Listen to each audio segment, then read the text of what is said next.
Hello friends, it's Hashi, your action movie dad, here with another episode of Cheap Tricks. I'd love to welcome you to part 2 of our 4-part Game of Thrones series, where we're taking inspiration from the once popular television show. Really, I'm using the show as an excuse to explore a bunch of effects for the fantasy genre. Today specifically, we're covering this undead horse. I never know what'll be most useful to you, so these videos are a bit overly thorough. If you ever need, please feel free to browse through them with a table of contents below. This undead horse was enabled by 2 amazing new plugins that come as part of Red Giant's VFX Suite, Kingpin Tracker and Spot Clone Tracker.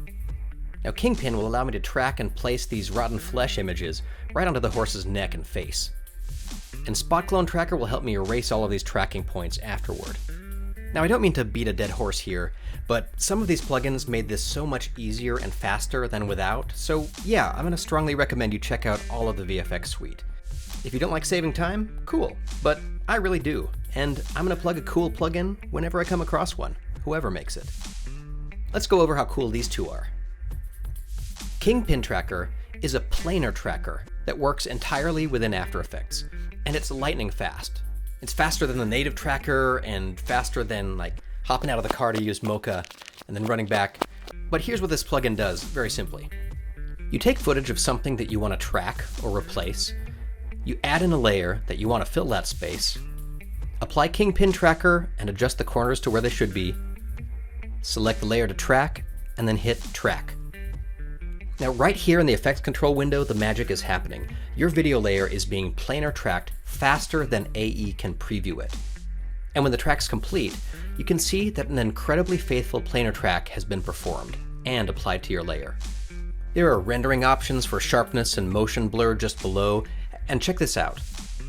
Your original shape can have any kind of alpha you want, and there are some incredible planar transform tools available right here, like scaling and offsetting and even rotating your layer. So just this one track comes with a variety of opportunities. Now obviously square signs and screens are the obvious choice for a plugin like this, but while testing out this plugin, I had the most fun tracking non-traditional shapes and seeing the results. For example, what if your producer thought that this guy's fade was too fresh? Haircuts. There are 3 acceptable haircuts. Or not fresh enough. Ooh. Possibilities like this really open up once you start to play with a plugin. If you haven't, you can watch Stu's video on getting started with Kingpin Tracker, where he talks about a simple and effective set extension, much like they'd use in Game of Thrones. You could even take this exact technique and go a step farther, creating something like this. There's no camera tracking going on at all. It's just me pasting different signage to different planes within this original footage. In an upcoming episode, I'll even show you how I used Kingpin Tracker to change this outfit into this one. So that's Kingpin. Spot Clone Tracker is very much what it sounds like, a plugin designed to let you track spots in your comp and then clone stamp them away. The setup is super clear. You've got a spot control and a clone from control that are linked to each other. They can track together like this or separately, again using that lightning fast built-in tracker. And a little similar to Photoshop's healing brush, the default setting in Spot Clone is a repair mode, meaning it's not just cloning pixels one-to-one. It's actually repairing the footage by using your clone from region's general texture, but your source point's colors. For example, you don't always have to match the exact brightness of skin or cloth or whatever for Spot Clone to guess what you're trying to do. In the age of tracking markers, Spot Clone is a miraculous time saver, tracking and cloning in one simple step, and it's even pretty great even if your background is kind of complicated. I'm going to pull out a lot of these stops when we go to paint out these. So, let's get started. Let's import our horse footage. Now, I don't want to gloss over us just obtaining this footage magically. When you're brainstorming crazy things that you could film for your YouTube video, and someone offers to dress in a costume on a horse in front of a green screen, you say, Yes, please. Thank you, Silver Lady. Now, a few people may have seen us tease this footage online and thought that the footage was unworkable from a keying standpoint. And to them I say, did you forget I have Primat Keyer, which can do all this? Also, feel free to dress in your own costume and film yourself on a horse. in front of your own green screen wall. You know, whatever works. So yeah, we got this key working pretty well. I'm going to switch to alpha view, which will help me clean up any missing bits. I can check the core matte setting here to fill in some of those slight holes, and turn on the spill killer afterward to get rid of the bleed. Also, because the camera's moving, I'm going to run a point tracker on the background and apply it to a null that I call background. Now I can bring in any environment or stock footage I want, and just remember to parent them to that background null. For now, I'll use this woodsy background. I may change my mind later, but for now this'll do. Now, just like in our last video, I'm leaving the footage elements pretty uncorrected for now, so I can do that work with Supercomp later. Now you'll notice this horse is covered in markers for the very obvious reason of wanting to make this horse look deader than he is now. I'm going to do this by pasting on some zombie horse bits I cobbled together in Photoshop. It's mostly a dingy horse skeleton mixed with some other pictures of dead animal bits, so just ignore my internet search history. It's for work. Anyway, they're cobbled together right on top of one of the still frames from the video, with the intention of my horse looking like this. You could obviously push the gruesome level if you wanted to, but since my kids could walk in at any moment, I'm just going to start here. Now, there are two sections that I'm going to be compositing in. To paste these layers to my original video layer, I'm going to use Kingpin Tracker. Now for this, there's a slightly different process I'll use, but it's really nifty.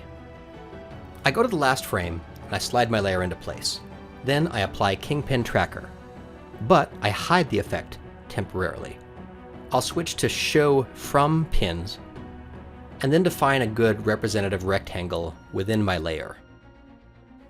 Then I'll show the To and From pins, and I'll adjust this yellow rectangle to line up with the blue rectangle.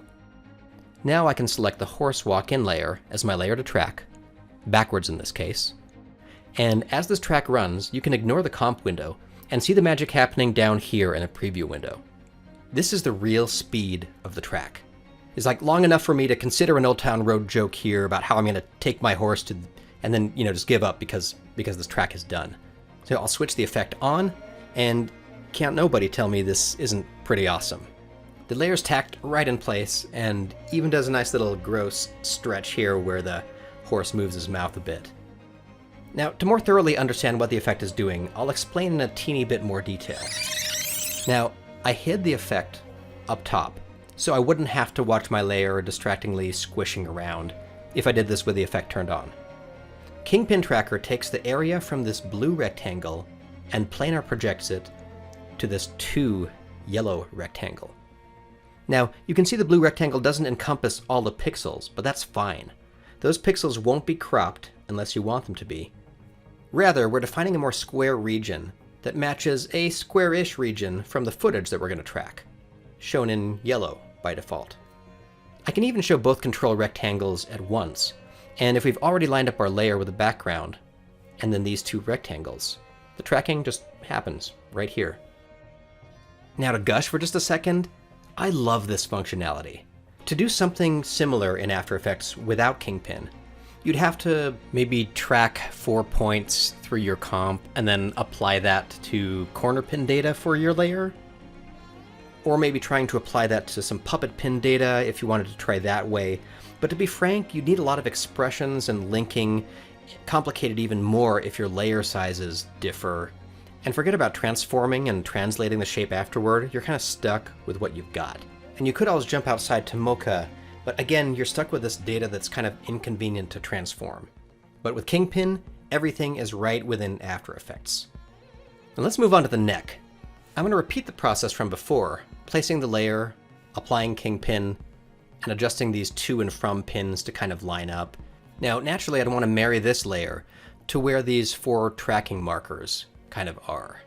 But this chain is kind of dangling around and may throw off our tracker. So before I run the track, I'll check varying illumination, which is helpful for tracking planes even as their exposure changes. Perhaps its higher tolerance will overlook this chain. So I'll run it, and I see that it wasn't successful. There's this distinct pop. Do you want to lose that chain? Well, actually, before I try painting out the chain and running the tracker again, let's try broadening the shape of our pins. Suit yourself. All right, hiding the effect for a moment again. I'm going to stretch out the To and From pins to include basically this whole Neck. all the way down to this additional marker in place. I'll adjust the to and from pins to be in the same spot here, and then I'll run my tracker again. And just as fast as before, it runs. And looking down at the preview window, it seems to be working. And here we are. It looks great. Though I wouldn't mind if it were a little bit bigger, which I can do really quickly by opening up the transform properties and scaling it up. Excellent. I love the size. We've got this little bit kind of sticking out over here. And to get rid of that, I'll add a subtract mask to my layer. The whole time keeping in mind that the masking is happening before the transform is happening. So the relationship looks a little weird. No matter, once it's masked, this looks awesome. And this track is really great. But what do I do about these tracking markers that are still visible? There's a lot of them, and they're quite big. Oh, that's a problem. So I'm going to turn off my other effects and just focus on these markers for a second. Now, anyone I know who's worked with VFX tracking markers knows that they're kind of essential, but also painting them out is like the worst. So like, wouldn't it be cool if we just built a plugin called Spot Clone Tracker that allowed you to define the spot you wanted to clone out and a source spot, and you could click a track button and it would fly through your comp in seconds, and then bam, we've erased the spot.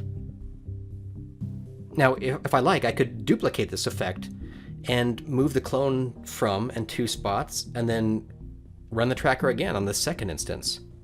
And look at that. I repeat this process in all the straightforward spots, and then I'll turn my attention to these two spots that have this chain interference. Now I'll run the tracker, and predictably it has some trouble when an object moves in front of the track point.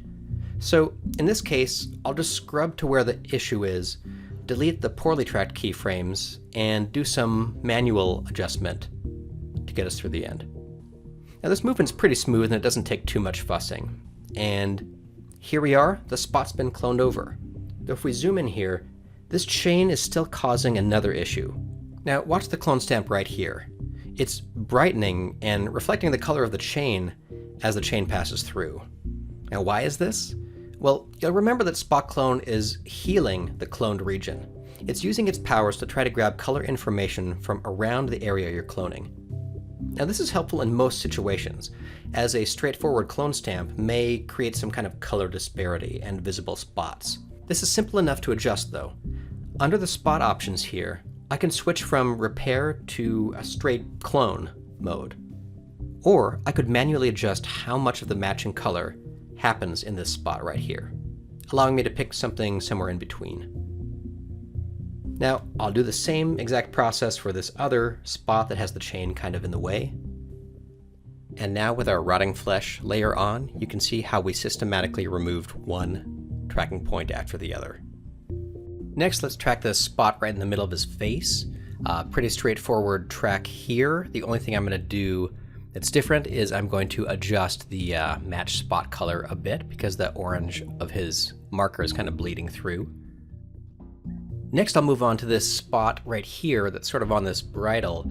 And the interesting thing about this is that it's right on an object that's pretty distinct. So I'll take some care to choose the clone from spot. So it's sort of cloning a bit of the actual bridle from just slightly above onto here. And once that looks all right, I'll go ahead and run the track. Now that that track's done, I can go to my last frame and I can see that that clone from spot seems a little bit misaligned and the bridle doesn't look like a straight line anymore. And there are two ways that I could address something like this. One is going down to the clone from section, and I can manually adjust the X and Y offsets, adding keyframes for them to drift properly over time. And below those offsets, there's even a rotate value. So I could rotate the clone spot to make sure that the strap is a little bit more aligned again. But I want to show you one other feature. So I'm going to delete those keyframes I created. And then back up in my clone from section, I can choose to set the clone from point explicitly, allowing me to use the tracker for the clone from as well. So I go ahead and track forward, and it looks like it automatically stops after a few frames, saying that there's not enough detail in that area. So I have a little hack for that, which is down here, I can uncheck match spot size, which will give me a much larger region to track from. I'll run the tracker again, which will give me a proper center point. And then when the track is done, I can recheck match spot size. Now as I play through, you'll see that that from point is also tracking itself to try to keep itself more in alignment. When I get right to the end, everything is pretty good, but the rotation still seems a little bit off, so I will add a manual clone from rotate keyframe here. Alright, I imagine you all get it. Spot clone let me start with this, and start removing spots one by one until I was here. Obviously the chain got painted away in a few spots, but I can do a pretty simple fix for that. Taking a duplicate of my original footage, extracting the dark horse values, chroma keying out the orange markers and doing a little bit of matte choking on the chain. I'll also create a loose garbage mask around it. Preserves it well enough for this spot. I consider this a very successful tracking marker removal. But in the interest of your education, there's another potential method for removing them that might be worth a shot. For those of you keeping up with After Effects' newer features, you may have heard of Content-Aware Fill. Content-Aware Fill lets you take a video layer, punch a hole in it, and then press this button to fill that hole with pixels. And sometimes fill's really cool. Now back in horse country, watch what happens if I key out some of the holes where those orange markers were. Let's see what Phil thinks of this. Go Phil! Alright, it takes just under 16 minutes to run on my machine. And here's the result. And to be fair, it's not bad. Like, some of the spots on the neck were handled pretty well.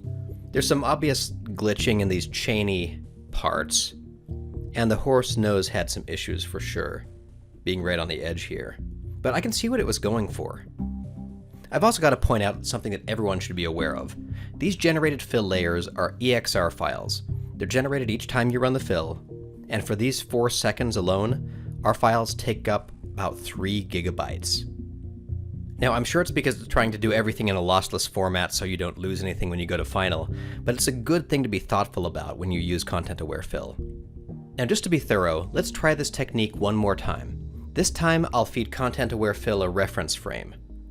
I'll scrub to this last frame and create a quick reference frame. Photoshop automatically opens up, and I can kind of manually paint out all of the markers with a little bit more care. On the bridle, I'll use one of my favorite tricks, which is the smear brush at 100% strength. It lets me kind of paint with the existing pixels. When I'm done, I'll save that file and jump back to AE, where I can tell Phil to do his thing. And 12 minutes later, the result is not better, really. In fact, I don't see much of a difference between when I didn't have a reference frame and this run. So perhaps I need to create more reference frames, but at this point, considering all of this computing time, we're like half an hour into finding an alternate route, and I'll tell you, I think this version we created with Spot Clone and about 15 minutes of real work is just objectively better. So it just goes to show you something that we've known since the Stone Age. All you need is the right tool for any job. And Phil, I still love you too. You're actually pretty amazing at what you do, so I'll be seeing you around. Alright, let's get back to it. We've got our horse looking mostly dead. There's a big difference between mostly dead and all dead. Please open his mouth. You know, he's right, and I've got a wacky idea. I want to see if I can punch some holes in my horse's neck using the ingredients I've already got. So, I'll duplicate my neck layer, so I have 2 of them. I'll name them cleverly neck and neck hole. I'll drag the neck hole layer down here above the horse footage and turn it into an alpha inverted matte. And now you can see that that Kingpin tracked layer is punching a hole right through this horse's neck. Neck. Now it looks weird right now because both of the neck layers are right on top of each other. But if I dive into the transform pins on my neck hole layer, I can offset that layer that's causing the hole in my horse's neck until the result I'm getting is this nice gaping hole in the bottom of the horse's neck. Neck. Stop it. I can add the roughen edges effect and drag it up here above Kingpin and kind of play with the settings in that to kind of tighten up the alpha for this, or try some things that make it look a little bit more like hanging flesh. Now that I've got this additive neck wound, and this visible hole in the neck, it would be cool to kind of put something like little dangly muscles or something behind this horse. So I poke around online, and for some reason I'm really drawn to this etching of this horse and its neck tendons and stuff. It looks kind of gross. So I'm going to play with that in Photoshop. Let's crop it down to just this neck section, the area we're kind of using for our Kingpin tracker level. I'll key out the white, I'll tint this whole thing kind of reddish, and then I'll use the smudge tool set to like 30% and just kind of run it over everything to smooth out these layers so they look less like etchings and more like gross stuff. Play with some color correction a little bit and maybe like recolorize little bits and pieces of those muscles until it looks just kind of gross. Then I'll jump back into After Effects where this process is actually pretty simple. I'm going to take my visible neck layer, duplicate it, and make a pre-comp out of that, leaving all the attributes in the comp. I'll rename it Neck Muscle and drag it down below the horse. Now if I dive into that pre-comp, I can bring in those neck muscle fibers and kind of align them where the previous neck hole was supposed to be. Add a mask to kind of feather off the edges, and then turn off my old neck layer. Jumping back to my horse comp, I can see just a hint of those tissues visible under the hole, so I'll go to Kingpin Tracker's Transform Pin settings and offset this layer to be rendering a little bit over here, somewhere that looks like it's properly grossly in place. Now that I can see these tendons, I can kind of adjust my hole and my wound and everything to sort of work in concert to create this kind of plausible but gross looking neck. Like the muscles are still intact, so it could arguably walk around like a zombie, but I think it's definitely better than mostly dead. Now I'm going to repeat the same process with the face. I'm going to duplicate my face layer, and then because I'm already using an alpha inverted matte down here, I'll just change this layer mode to Silhouette Alpha. And just like before, it's punching out a hole right behind the original layer, but I can use the transform settings in Kingpin to kind of offset this hole. I'll stretch it and kind of play with the settings, seeing where this hole looks the coolest. And right now I'm really just trying to recycle. I could create genuine new layers for transparency of this horse face, but we're already on a side quest and I gotta get us back. So let's see, I think around here is pretty awesome. It seems plausible still, but just super sad for this horse. So I'm sorry about this horse. I'm sorry you're weirdly comped into this poorly colored thing with a lady holding an invisible stick. Oh, the stick! She's supposed to be holding a weapon. So let's go ahead and get a null that tracks the position and rotation of that stick. Let's draw a really crappy ice sculpture thingy. Add some fractal noise for texture.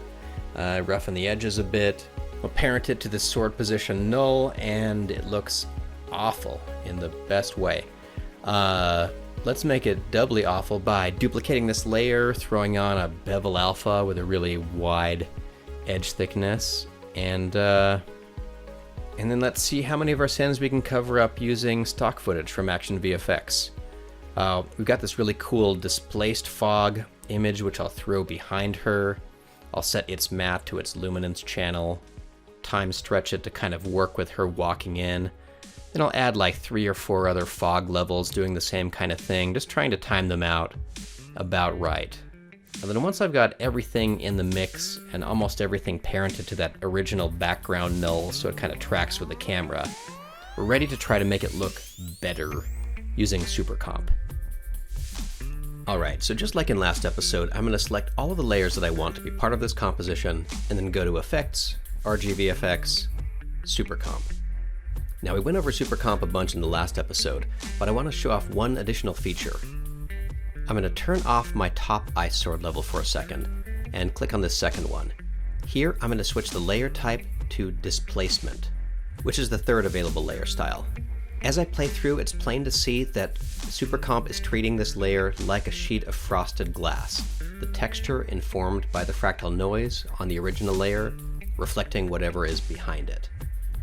Let me solo it so you can get a better view. With something like this displacing the background, I can now turn on my additive sword level and play with the color correction settings until I get just some of the highlights of the sword reading on top of my displacement layer. Together these two combine to create a kind of glassy, icy look for this spear. So kind of cool, right? Now let me turn all of my layers back on and then start playing with some of the layer presets available in Supercomp. For this horse layer, I'm going to use the foggy integration preset again, which will sort of hide her into the fog a little bit. I can customize the settings, then I'll move down to my background layer where I can apply some color correction and kind of darken it out a little bit. And then one by one I'll jump to each of these layers, adding different integration effects, different color correction settings, until I start liking the way that all of these are blending together. It still looks a little bit bright, so I'm going to add an adjustment layer to the top and apply magic bullet looks. Here I can shop around and see what other fantasy-looking stylizations might work for this shot, and tone them up and down as I need. I'm going to play with the color settings, exposure, and things on that adjustment layer a bunch until I like the way everything is mixing together. A nice reminder that with Supercomp I can still go down and mask and change any of these base layers that I want. Just for the heck of it, I'm also going to go to Action VFX and download one of their snow elements, and kind of throw that in here in front and behind the horse, a few different instances of it. Adding some volume fog and a few keyframes on the brightness and contrast for the adjustment layer give this a little bit of a coming out of the fog look. And I'm going to go ahead and call this the final for this shot. Sure, it's still a little bit compy, but we learned some really good lessons along the way. I look forward to you guys joining me in the next few weeks to explore some more creepier, deader, awesome stuff. So stay tuned and be sure to subscribe so you don't miss out on any of our exciting VFX adventures. Oh, that was horrible. Let me think of something else.